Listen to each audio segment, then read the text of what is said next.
Guys நம்ம தளபதி விஜயோட ஜனநாயகன் படத்துக்கான ஒரு கொலை மாசான மரண மாசான அப்டேட்டோட இப்போ வந்திருக்கேன். முன்னாடியே ஒரு பாசிட்டிவ் அப்டேட் வந்துச்சு, இப்போ அதுக்கு மேல ஒரு பயங்கரமான அப்டேட் வந்திருக்கு. சோ அது என்னன்னு சொல்லிட்டு பார்க்கிறதுக்கு முன்னாடி நம்ம தமிழ் சினிமால இருந்து வர அப்டேட்ஸ் அதிரடியா நம்ம சேனல்ல இறக்கிட்டு இருக்கோம். சோ சேனலை செக் பண்ணி பார்த்துட்டு புதுசா மட்டும் சப்ஸ்கிரைப் பண்ணிருங்க. கேவியன் இந்த ஜனநாயகனுக்கான கேஸ கோர்ட்ல இருந்து வாபஸ் வாங்கிட்டாங்க. முன்னாடி ரிவர்சிங் கமிட்டி கிட்ட பேச்சுவார்த்தை நடத்திட்டு இருந்தாங்க. படத்தை இந்த பிப்ரவரி மாசமே இறக்கி ஆகணுங்கிற ஒரு நோக்கத்துல ரிவர்சிங் கமிட்டி கிட்ட பேச்சுவார்த்தை நடத்திட்டு இருந்தாங்க. இது மட்டும் இல்லாம ஓவர்சீஸ் விநியோகஸ்தர்ட்ட படத்தை கண்டிப்பா பிப்ரவரி மாசமே இறக்கிடுவோம்னு சொல்லிருக்காங்க.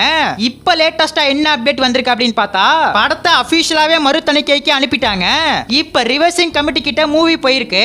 ரிவர்சிங் கமிட்டி ரொம்ப நாளா ஆக்குற மாதிரி தெரியல, ஒரு வாரம் இல்ல 10 நாளுக்குள்ள இந்த ஒரு ப்ராசஸிங்க முடிச்சிருவாங்கன்னு அப்டேட் வந்திருக்கு. முன்னாடி கோர்ட்ல பிரச்சனை போயிட்டு இருக்கிறப்ப என்ன சொன்னாங்கன்னு பார்த்தா 20 நாள் ஆகும்னு சொன்னாங்க. ஆனா இப்ப உள்ள பேச்சுவார்த்தையில ஈடுபட்டனால படத்துக்கான எல்லா பிரச்சனையுமே ஒரு வாரம் இல்ல 10 நாளுக்குள்ள முடிச்சிருவாங்க.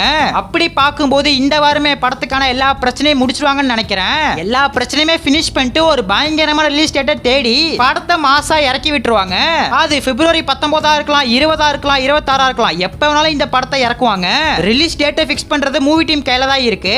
சோ ஒரு வாரம் இல்ல 10 நாளுக்குள்ள எல்லா பிரச்சனையும் கச்சிதமா முடிஞ்சிருச்சுன்னா நல்ல ரிலீஸ் டேட்டை சூஸ் பண்ணி ஒரு பயங்கரமான ப்ரோமோ வீடியோ விட்டு தான் படத்தை இறக்குவாங்க. இன்னொரு சின்ன ப்ரோமோ நமக்கு காத்துட்டு இருக்கிறதா அப்டேட் வந்திருக்கு. சோ ரிலீஸ் டேட்டை ஃபிக்ஸ் பண்ணதுக்கு அப்புறம் அந்த ப்ரோமோ வீடியோவை எதிர்பார்க்கலாம். சோ காத்திருந்து பாப்போம். நம்ம தளபதியோட ரசிகர்கள் யாராச்சும் வீடியோ பார்த்துட்டு இருந்தீங்கன்னா ஹார்ட்டை ஒரே ஒரு கமெண்ட் பண்ணிட்டு அப்படியே மறக்காம நம்ம சேனல் சப்ஸ்கிரைப் பண்ணிருங்க.